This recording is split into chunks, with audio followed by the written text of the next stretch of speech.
afternoon, everybody, and welcome to another Thriveabetes interview. Today, I am with Mairead Parker, who is originally from Westmeath, so she's a Midlands woman, just like me originally. She lives in Dublin at the moment, but you might know her as Type 1 Moon Tour on Instagram. Hello, Mairead, and welcome. Thank you for joining us today. Hi, Grania. Thank you so much for having me. You are welcome. So we're here today to talk about your diabetes story, and so let's start, because we are going to talk about type 1 moon tour later on, but let's go back to the beginning and start with diabetes diagnosed. And you were diagnosed really young. Yeah, so I was diagnosed at the age of 4. So my mum said we registered for school before the summer holidays, and it was through the summer holidays that she started to notice I was really, really dehydrated. During the night, I would go to the bathroom sink because I could reach that one. I couldn't reach the sink in the kitchen. So just really, really thirsty, drinking from the bathroom sink, really tired, no energy, losing weight. And yeah, when my parents brought me to the doctor said that I had type 1 diabetes. I'm the only person in my family with the condition, so it did come as a big shock to my parents. Thinking back to being 4 years of age, back then, supports weren't what they are today. Like, my mum was sent on a very different journey, and I think how fortunate in ways people that are diagnosed nowadays are, because I know you mentioned about support groups and how important they are, and as an adult, I find them amazing. But back then it was very much so my mum trying to learn how to do injections. And back then it was 2 injections a day and 2 finger pricks a day. So there was a lot of guessing and hoping that you're doing the right thing. And for my mum, I have so much admiration for her. Technology. We see how much it's changed over the last few years. So when we think back to what it was when I was 4 years of age, it wasn't as modern as it is today. So I really have a lot to be grateful for. My mum did so much with me throughout those years. She always treated me like everyone else. There was never a case that you have diabetes, you can't do X, Y, or Z. She always encouraged me to play sport, you know, to achieve my best. And I'm really, really grateful for that. But yeah, it was a very different learning curve back then. And even through reflecting back on my journey, it's only in recent years that I feel like I have a proper understanding of type 1 diabetes. It's when you reflect back, you realize I spent so much of my type 1 diabetic life guessing. And I know from listening to the other people that you've interviewed, there are so many similarities, and you feel like you're the only person who has gone through that. So it's in a strange way reassuring to know that other people have spent a good chunk of their life guessing and trying to do their best, but not having the knowledge and understanding of why we're doing the things that we're doing. So yeah, it's been a journey. And a continuing journey. Every day is a learning curve. I've heard it said that every day is a school day, and it's in more ways than one for you being a teacher. Yeah. So roughly that's what, about 20 years ago? Over 20 years ago? 28 years ago. Oh my gosh, we're the same diagnosis year. Yeah. 1993. Yeah, cool. Yeah. So wow. I'm giving away my age now, Grania. Not at all. I give away mine all the time. There's no shame in it. True. You're so young. So then we talked about before, and you mentioned in your blog post that we've published on Thriveabetes. I think that was last year. Yeah. We also want to mention. Is it okay if I mention your?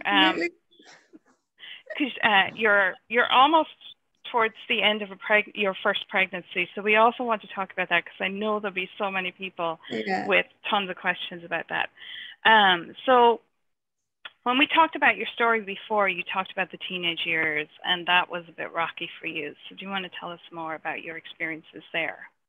Yeah, I often compare my teenage years to leading a double life. I was definitely in denial. And thinking back on it, there was the happy-go-lucky Mairead who is like everyone else, can do the exact same things that everyone else does. And then there's the other Mairead who's doing her insulin, trying to avoid finger pricking for glucose levels as much as possible, and just hoping that you're doing your best. But as a teenager, I had so much more to learn. Like, I didn't, as you go to your hospital appointments, the doctors, the nurses, they tell you, you know, you need to look after yourself. You need to do these things to avoid future complications. But as a teenager, the future is so far away. You just want to live your life.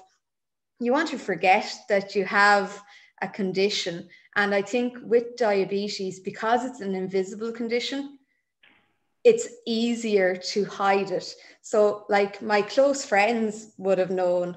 And I know from listening to Erin's story about how she met her husband, it was actually the same with my other half, in that you want to tell them, but you want to build up that relationship. And I'm so lucky. My other half is so supportive, but there is that thing of letting someone in and sharing the vulnerability of yourself. So yeah, my teenage years, it was a roller coaster. Like in Noel's interview, like my HbA1c wasn't great. Yeah. Again, not thinking about the long-term complications, because as a teenager, you're living in the moment. So I definitely was leading a double life. If I could go back with the knowledge that I have now, I feel like my teenage years would be so different. But it's really reassuring to hear that other people have gone through years of their life not knowing, not having the knowledge, the understanding, the technology to help them to achieve the best outcomes for themselves. So yeah, the teenage years were rocky. In my teenage years, in my head, I wasn't a type 1 diabetic. Yeah. And you're, you know, as a teenager, you're torn between wanting to fit in with your friends and having to do the things that you need to do. And I remember reading, I think it was Adam Brown's book, Bright Spots and Landmines. He said, you know, if somebody had told me as a teenager that I was doing these things to feel better, you know, because obviously when you're not taking your insulin, you're not checking and your levels are higher, you're not going to feel great. Yeah. They said if somebody had just said, if I do all these things, I would actually feel better and diabetes wouldn't get in the way of me doing all the things that I wanted to do with my friends, it would have changed his whole outlook on the teenage years. Yeah. And I feel like, well, I would hope that in terms of our diabetes service now for teenagers and the transition, that they're taking that into consideration and focusing on that now, than rather the, you know, finger wagging and you have to avoid. I definitely do think, that fear instilled in your diabetic checkups. I personally wasn't going there excited. I was going there with my book, with probably a few fibs in it as to what my readings had been, telling them what they wanted to hear. Whereas as an adult now, the honesty and transparency and support. And it probably is that I am honest in my condition now as well. Like the teenage years of, it's that whole thing. I always say diabetes has never stopped me achieving my goals. But as a teenager, you have a fear that it might. So I think if I admitted and fully got into, I'm a type 1 diabetic and I'm going to really, really look after myself, the fear that it might, whereas I was in denial and thought, well, you know, if I can just get by, I can do the things that I'm doing, I can still achieve everything. And then, it's the adult me looking back on the teenage years and seeing, you know, it never was a barrier. I never let it be a barrier, but I could have looked after it better in those teenage years. But again, I didn't have the knowledge. I didn't have the technology. So yeah, we are where we are today. Exactly. Live and learn. Okay, so let's talk about acceptance then, and how that acceptance and how you move towards that. How, like, you can actually pinpoint this really, can't you? Yeah, I can pinpoint it to a year. So it was 2016. In the summer of 2016, I completed the DAFNE course, so the dosage adjustment for normal eating. And that was life-changing. I think I went through a lot of my life on the belief of not understanding that carbohydrate counting was so important. So that week that I spent learning in person with the group, I've actually met really good friends from that group. But in that week, I went from taking one long-acting injection a day to two. So one at night, one in the morning. Mm-hmm. And I can be a little bit of a stubborn person. So that was a big move for me. And for the first time in all those years, I changed insulin site. So I had always injected my insulin in my legs. So that was the first week that I actually trialed injecting in my stomach. So for me, that week really opened up so many things. And I just learned so much. And things like the Carbs and Cals app, I still use that today. I have my weighing scales on the counter. I think before doing the DAFNE course, I worried that I'd nearly have an obsession with food and the weight, and that I like my food. Yeah. But I just worried that it would have a negative relationship. But it actually was the complete opposite. It gave me so much knowledge.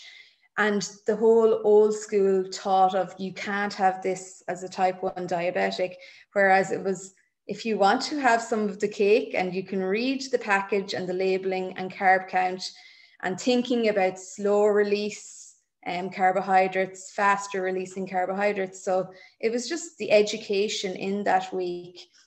And then I started incorporating that. And then the second major breakthrough in 2016 was, at the time, it didn't seem like the most romantic present ever, but my other half is very into technology. So for part of my Christmas present in 2016. I'm so glad you just said for part of your Christmas present. Yeah. Because I didn't realize that. I thought it was your Christmas present. So I was like, that's like getting a teapot. But anyway, a very useful teapot. So as part of my Christmas present that year, Cottle signed up with Abbott and Freestyle Libre, and he ordered me the starter kit. So that was the start of me using the Abbott Freestyle Libre sensor. And just the knowledge that it gave me, that mixed with the DAFNE course, it was mind-blowing. I felt like I had been guessing for so much of my life, and those two things combined together just were life-changing. So yeah, my acceptance really came with knowledge, and it probably explains why I'm a teacher. But yeah, just having that knowledge, it really made me fully embrace knowledge as power, because I felt like a different person. I wasn't guessing. I had an understanding of what was happening in between the finger pricks. I could scan easily. I could find out, oh, actually that food is fast releasing because I peaked there and now it's coming down, or it's slow releasing. Whereas before that I was guessing, still more educated in my guesses. But no, the DAFNE course and the Freestyle Libre sensor present really changed my life. That's the funniest story. Can I backtrack just a little bit? And I don't know if I'm springing this on you, if you can remember. So when did you actually move on to the multiple daily injections? So injecting fast-acting or rapid-acting and long-acting insulin? That would have... I'm finding it hard to remember, but I feel like it only happened when I did the DAFNE course. Just before, probably. Yeah, I have a feeling. It's funny. like you live your life with the condition, but sometimes it's hard to pinpoint. But I think the multiple injections, before that, I was still doing kind of a set amount. So again, 2016 with the multiple doses as well. And then as part of the multiple daily injections, how many times then were you doing the finger sticks before Libre? Before Libre, I should have been doing them with every meal and before breakfast and at bedtime. But to be honest, I probably was doing them 3 times a day at most. It was just so painful, so off-putting, and just I didn't feel like I was getting enough information from them, if that makes sense. So it would have been makes sense. Yeah, it would have been advised that I was doing it all those times, but to be honest, I wasn't doing them all those times. Whereas now with the Freestyle Libre sensor, like, yeah, I do it unknown to myself, just pick it up, scan, so it's much easier. Yeah, and because I was looking back over some of my old notebooks about a month ago, and I realized that, you know, moving from the 2 finger stick tests a day to the 4 finger stick tests a day, but I actually upped that again after carb counting education and did it 6, 7 times a day. So I would do it after meals as well.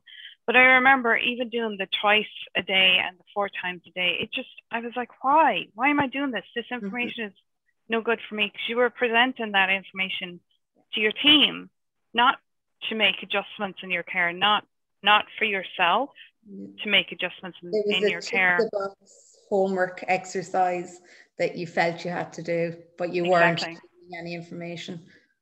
Yeah. So that's excellent. So you've been using Freestyle Libre for since 2016, and you're actually funding yourself. I want to finish on the fact that you've become a Freestyle Libre ambassador for Abbott, but can we talk about the pregnancy as well? Because the pandemic messed with you big time. You were due to get married last January. Yeah. And that got killed, basically. But you've made another date for 2023. December 22, yeah. 22, sorry. But in the meantime, you're having your first baby. So do you want to talk about how that journey has been?